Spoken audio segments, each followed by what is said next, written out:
آسمون بی هم زبونه دل من.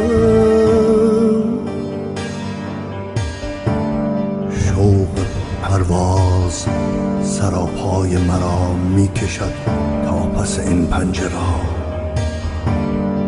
پیش رویم بگشا پنجره ای تا از آن پنجره پرواز کنم. روحم از قید تن آسوده شود، هستی دیگری آغاز کنم.